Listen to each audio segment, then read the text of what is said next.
Van and Mary Wigman passed on this inheritance. In Europe, the 60s was a period of intense activity, particularly at the Volkswangschule in Essen and in Paris at the school of Françoise and Dominique Dupuis. The Dupuis were both former pupils of Jean White. A significant number of the future generation of dancers passed through their school in the Boulevard de Clichy. The key concerns of the period were at the center of their choreography: the struggle against war, racism, and segregation. Two important works were Antigone and Visage de Femme.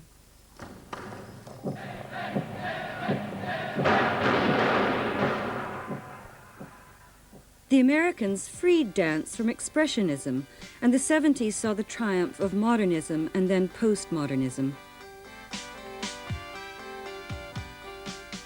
Many choreographers discovered American dance and left for New York to study with Merce Cunningham, Alwyn Nicolai, and Steve Paxton.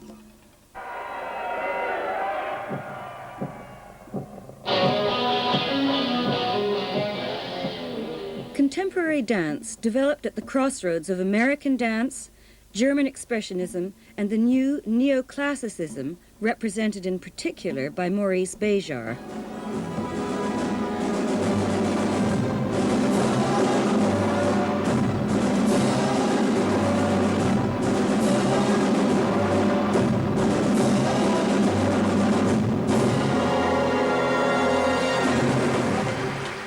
Maurice Béjart continued to galvanize the crowds, while his school, the Mudra, pursued its own cycles of invention. Neoclassicism, now strongly embedded in Europe, continued producing works which appealed to the public. While conceptual art was flowering, a new form of dance began to stand out. In the space of 20 years, France was to become the country of this new dance. The first modern permanent companies were formed by classical dancers: Félix Blasca, Joseph Roussillot, and above all, Brigitte Lefebvre and Jacques Garnier, renegades from the Paris Opera Ballet. They created the Theatre of Silence in 1972. Their encounter with Cunningham was to lead to a purified form of dance with less narrative.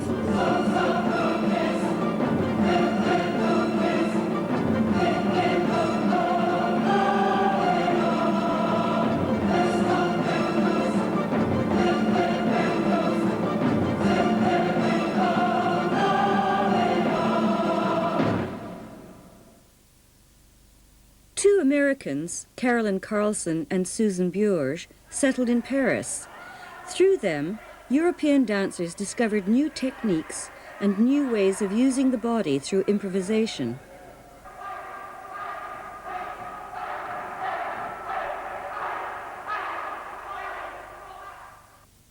In 1974, Rolf Lieberman appointed Carolyn Carlson principal dancer in order to breathe new life into the Paris Opera Ballet. This led to the creation of the Group for Theatrical Research, Groupe de Recherche Théâtrale de l'Opéra de Paris. Carolyn Carlson developed a dance which was structured and fluid, but always held in tension and under check.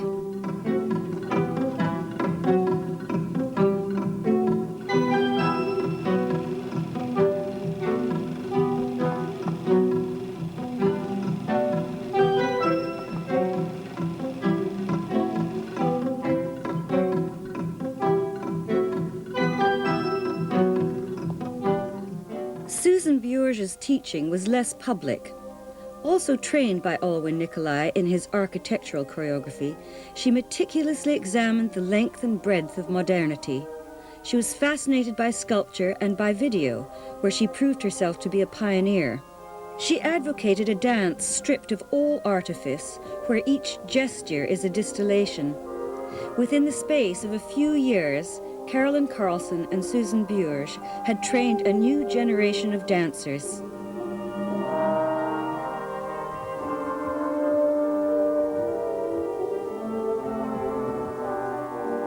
Many of these dancers turned to choreographers from different cultures, notably Hideyuki Yano. He had lived and worked in Paris since 1972 and occupied a unique place in French new dance.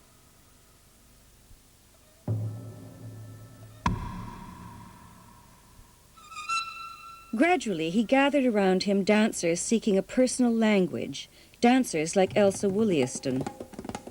The French Ministry of Culture trusted the direction of the Centre National de la Danse Contemporaine to two Americans.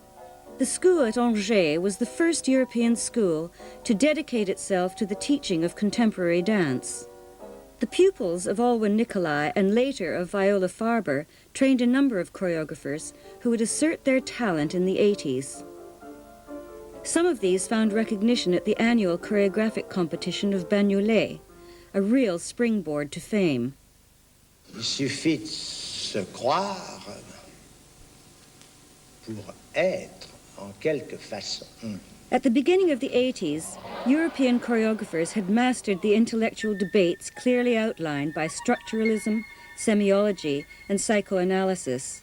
Influenced by the culture of the end of the 20th century, dance began to wipe out traditional structures to make place for individual expression. But dance lacked financial means. In France, President Mitterrand was elected in 1981. The arts budget was doubled. Dance was given its own department within the Ministry of Culture. The conditions were in place for dance to become an unstoppable process. Beforehand, dance research was confined to the back of studios. It now began to emerge from its marginal status, to write its own history, and to gather together a diverse group who would become the future generations of artists. Jacques Garnier, head of the Groupe de Recherche Chorégraphique of the Paris Opera, opened the impregnable gates of the bastion of the Paris Opera Ballet to young contemporary choreographers such as François Verret, and created disquiet among dancers more used to the academic tradition.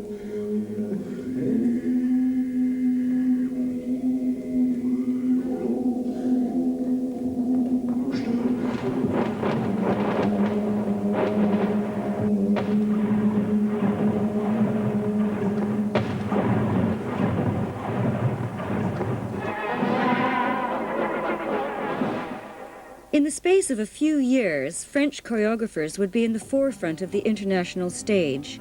Their gesture was often drawn from everyday language. They explored new territories not always related to the world of dance. They left behind them all that was old-fashioned in academic dance, but some held on to their experience of the classical technique. Many denied any association with recent history. They willingly proclaimed themselves self-taught. Their culture was urban. They advocated a fusion of different stylistic practices. Their personal experiences were important at the outset of their artistic journeys, which became full of both contemporary and past references. Maggie Marin, a dancer for Maurice Béjart, completed her first works at the Mudra School in Brussels. Les grands maîtres, c'est la vie, hein. C'est la rue, c'est le métro, c'est ce qui se passe autour.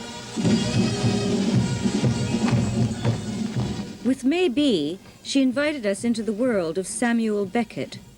She juxtaposed a sumptuous theatricality against a clearly structured dance.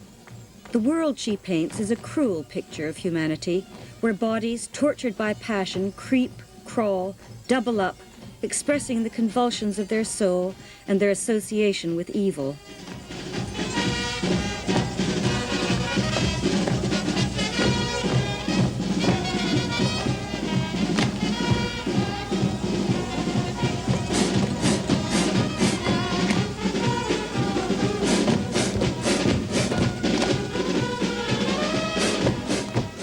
Later, in Cortex, she constructed a work where her dancers became actors. The writing of dance passed on to a second plane. Mon sac à main est en maroquin bleu. Le centre de gravité du corps se trouve un peu en avant de la dernière vertèbre lombaire. Nous l'appellerons le point G. In the United States, the first cases of AIDS became public knowledge. Meanwhile, still in blissful ignorance, Europe uncovered the talents of a young and slightly crazy choreographer, Jean-Claude Gallotat. Gallotat's dance quickly became popular. It was linked almost organically to the work of his company, Groupe Émile Dubois, who were like a tribe of actors and dancers. Galota broke a number of rules, such as the status of the body in dance, by making gesture almost every day. In his works, movement is wide-ranging, and the spaces he crosses open countless doors to dreams. J'ai l'impression que les arts sont un petit peu en vibration avec leur époque. Je crois beaucoup à l'inconscient collectif aussi, et je crois que la modernité crée ces formes, ces artistes, et que des fois on les subit, parce que moi je n'aimais pas la danse, c'est une chose que j'ai découvert tard, c'est dans l'histoire des arts celui qui m'intéressait le moins, et c'est drôle que, enfin je veux dire, j'ai été presque choisi pour continuer dans ce métier-là, donc je crois qu'il y a un effet force comme ça qui nous dépasse, sans parler de divinité ni rien, hein. Je crois qu'il y a des forces créées par l'homme en fait. Et je crois que l'art du temps aujourd'hui c'est ça, c'est le geste, mais le geste qui ne soit pas comme avant, trop illustratif, trop symbolique.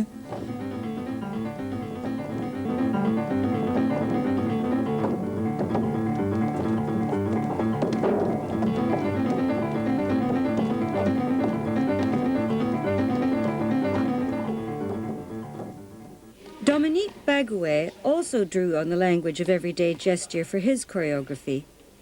He lovingly gave to his performers and then renounced his rights with generosity and grace. A creator of multiple and complex signs, he inscribed subtle yet clear pathways, a sort of moving calligraphy, tense and vibrating.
In December 1992, at the height of his artistic maturity, he was attacked by AIDS. He will remain the incarnation of a true and generous artist.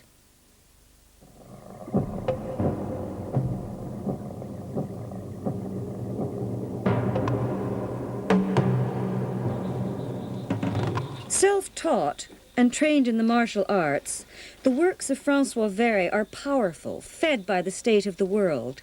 And each gesture is the fruit of deep internal needs.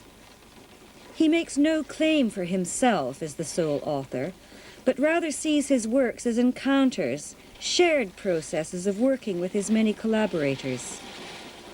His most important works to date are Tabula Rasa, Fin de Parcours, La Chute de la Maison Carton, and Faustus. It was in Elle et eux la nuit that he met Rosella Hightower and Jean Babillet, the two pillars of classical dance in France. With them, he created one of his most touching works.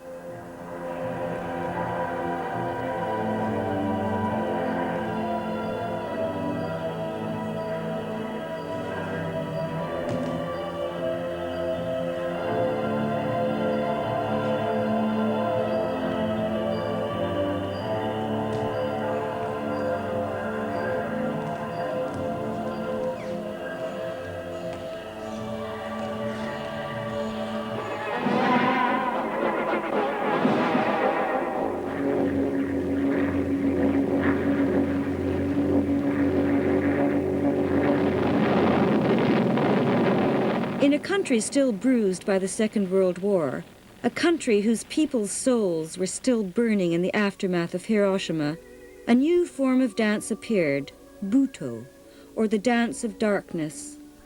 Tatsumi Hijikata was one of the inventors.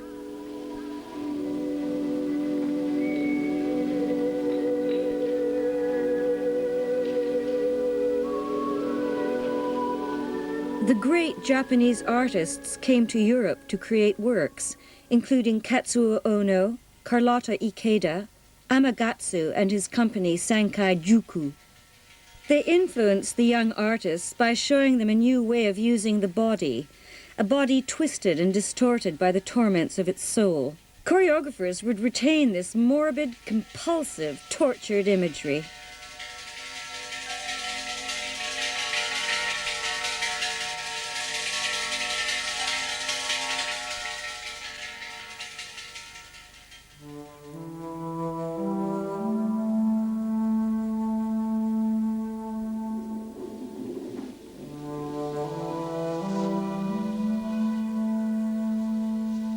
After seeing a performance by Katsuo Ono, Catherine Diver and Bernardo Monte decided to work in Japan. In Instance, which became a cult work, the spirit of Buto is ever present. Relentlessly in search of new forms, they surprise us when we least expect it. In place of rules, they proposed complete freedom. In place of an idealized body, they proposed a space of emotion, of weight and flesh, of shadows and sweat. In place of stylistic pretension, they proposed vitality, an emotional impetus, sometimes leading to dance without dance.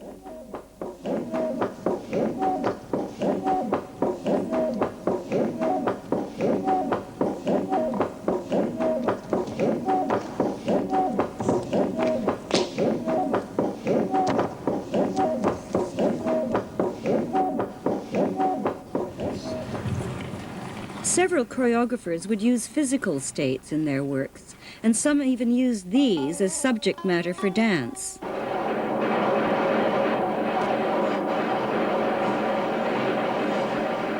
Karine Saporta was trained in photography and fed by philosophy. She partnered Hideyuki Yano. An expert in states of extreme physical danger, she projected paroxysms of emotion into a typically feminine universe. Her theatrical productions are always very thoroughly worked through. Her central theme is unsatisfied desire.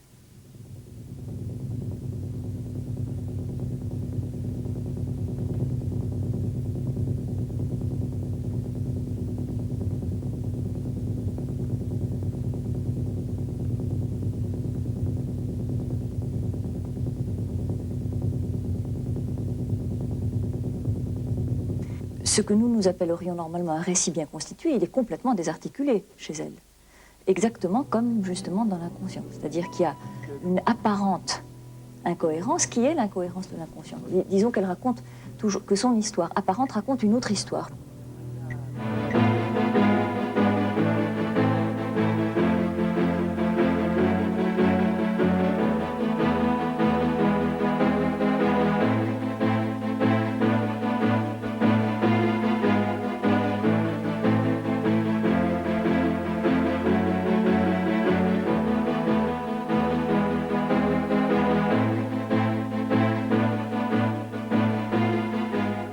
In parallel with the theatrical works of Karine Saporta, Joël Bouvier and Régis Obadia, pupils of Françoise and Dominique Dupuis, created works bathed in the light of visual and sculptural strength. This is how they define their approach. Our work is not attached to any particular technique. An awareness of our bodies and the games of acting are the only constants in our research.